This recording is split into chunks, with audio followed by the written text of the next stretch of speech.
Please welcome Empire of the Sun.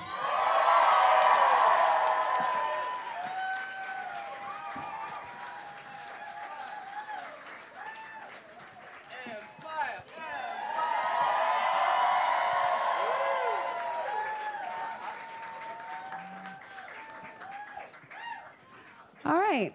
Welcome, Empire of the Sun. How are you doing? Doing good. How you doing? Very, very good. Hold on, we got to take a picture. Say cheese. Don't worry, you look good. You look very good. I saw her fixing her hair. It's adorable. You look beautiful. Ah, there we go. Okay. I used to do this. Aw, keepsake. Say cheese. Fix your hair. Fix your hair. You got, it's straight. Go like that. Yeah, you.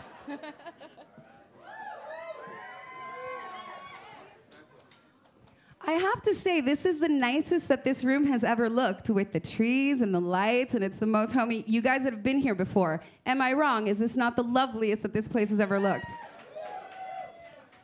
So we're gonna do the little Q&A. Does anybody have questions? And I might go to you after, maybe. You do? Do you really have a question, or you just want to get up here? All right, I'm gonna come to you after. Anybody up here have a question? Okay. Well, no, we're not there yet. We're not there yet. You're jumping the line. Your favorite color, he wants to know. I was going to say blue, but I'm wearing black today. You got your way. I hope you're happy. I want him to be black. Hi, Luke. I'm Nicole. Yeah, We've actually spoken at Coachella. Thank you for coming. Thanks for having us here. You're so intriguing because I look around and I've been to so many of the Empire of the Sun shows. At what age do you dream this up? Because most of the bands that come here, you ask them, what did you want to do growing up? And when they were teenagers, they just wanted to tour the world, hook up with chicks, play in jeans. But this is a vision. So at what age did you start dreaming this up? I think about when I was about 7, when I realized that we're actually mortal and we're going to die. So I thought, you know, I really should start making music that's, you know, goes eternally. So go big or go home. Yeah. Pretty much. Yeah, escape to another world. So in 2008, you recorded Walking on a Dream, and it's a song that has now had 2 lives. A newer song, Walking on a Dream. Isn't that nuts? So the second time around, it's fair to say it was even bigger than the first time. Were you surprised at the second coming of Walking on a Dream? Yeah. Yeah, right? Oh yeah, pretty exciting. No, of course. You know, it was always a bit of a hit for us, but to get on, you guys started playing it on the radio. About time. KROQ. And then they played Weenie Roast this year as well. It only took you 8 years to start playing. It only took you. Hey, don't look at me. Don't look at me. However, No, just jokes. No, it's been great. One of the things that is so great about your shows, why people follow you around, it's the theatrics and the pageantry, and it's so much more than music. There's music, but there's the art. What comes first when you're writing? Is it the visions or the songs? It's always the wardrobe. We have to... That's a great answer. Yeah, we have to be. Yeah, if the engineer's not wearing a flamboyant outfit, then he's fired. You know, so. I think, have you ever played a show in like ripped jeans and an AC/DC t-shirt or shorts and that's what we're saying today. We're going to strip down. This is the most bare we've been. This is it. This is as stripped We could down go as it gets. today. Okay, so you guys saw it. This is the stripped-down version of Empire of the Sun. It would be so cool to see a show like yours in Vegas, like a place that's so full of excess. Have you ever thought of having like a long-running show there? Man, it's so funny. My manager's here from Australia. He's somewhere Hello, in the car. manager from Australia. I've been saying that to him and to the agents for about 3 or 4 years. Everyone hits the leave with button, you know, on the computer, on the keyboard. There's a leave with button. I think that would be a great idea. Or the get back to you button. We're going to talk to your manager. I think it's a great idea, yeah. but right? Do you guys think it's a great idea? Come on. Another reason to go to Vegas. So have you ever come up with something for one of your shows and told your manager, I want to do this. Like, I want to have peacocks that shoot fireworks out their feathers. And they say, no. Yeah, all the time. We first were trying to get elephants, but an elephant... Elephants? Did you say elephants? Yeah, an elephant was going to be $12,500.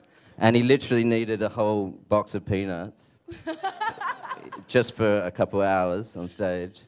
And we wanted a line, and I think it was about $14,000. I'll tell you what, if you do that long-running show in Vegas, I have a feeling somebody in Vegas can get you those elephants. Well, that's I'm right, just yeah. saying. I like your saying. thinking. You're going to be in the band now.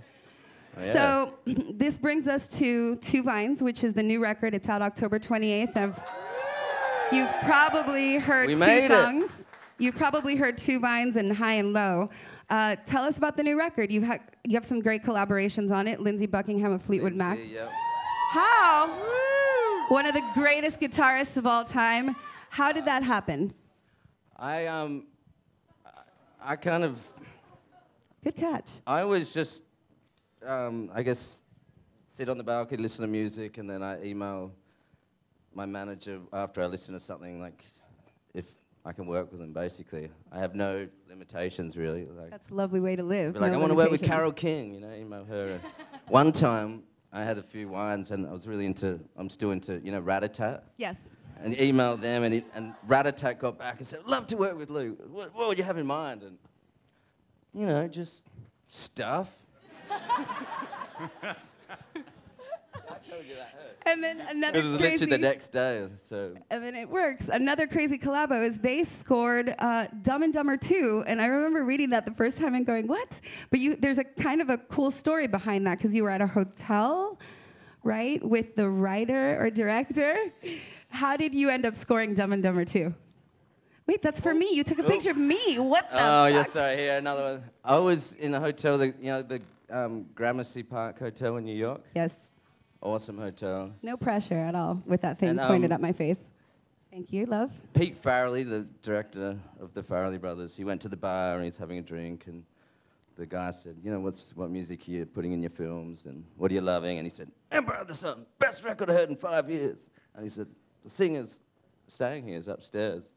So he called me up in the room, and at this time, I don't know, it's a bit too clean, the hotel. They had people checking on you every 2 hours, like John Towers. And so I said to my daughter, get the phone. Sonny picks up the phone. Hey, this is Pete Farrelly. Is your dad there? Dad, it's for you. And he started talking away, and I was like, no, you're just taking the mickey. The only Pete Farrelly I know is the famous movie director. It's really me. So, yeah, we met in the bar the next day, and yeah, he said they're doing Dumb and Dumber 2, and you said, sure. I just said, can we do the music? And he said, man, I'll be honored. And yeah, me and Nick were pretty stoked. And what a life! What do you? Manhattan and drank champagne. And yeah. What do you do for downtime? Like, because I feel like you're so regal, and I want to follow you around and like I always dress like this. Glitter at you. Like, what do you do? Do you ever just hang out in Bermuda shorts and flip flops and just watch The Simpsons? Are these actually coming out? Yeah. I mean, I look dead, but yeah, sure. Worst photographer ever. Okay, so when you're not creating or playing music or I like touring, surfing. Yeah, I like surfing. Okay, food for the soul. Like painting and writing music and. So you're always kind of creating and doing something awesome, is what you're saying. Guy, okay. You know, I kind of.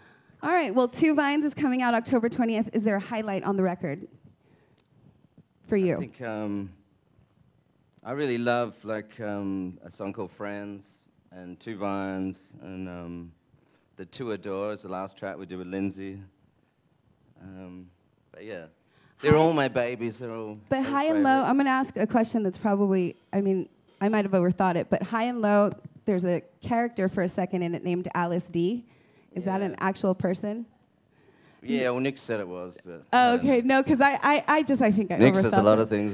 All right, well, Two Vines well, is apparently it's a girl from his art school, but yeah, we both sort of have different stories about that. And because I heard something totally different, but I won't tell you. You know, like in the chorus, it was like, because I guess the verse was about that, but then in the chorus, I remember, if I had my way, I'd never let you go. That was like, you know, one of my closest friends. He had cancer, and it was like I was there the last night of his life, and he was just had so much, you know, zeal and passion for life, but it was just like, you know, it wasn't in the will for him to stay on planet Earth, you know. So it was like, so I don't know. It's kind of wow. Yeah. All right, it's incredible what music means to everybody. It's so many different things. So thank you so much for joining us today, Two Vines. is out October 28th. We're going to wrap this up. If you want to see the full performance, go to KROQ.com right now. I'm Nicole. Please give it up for Empire of the Sun.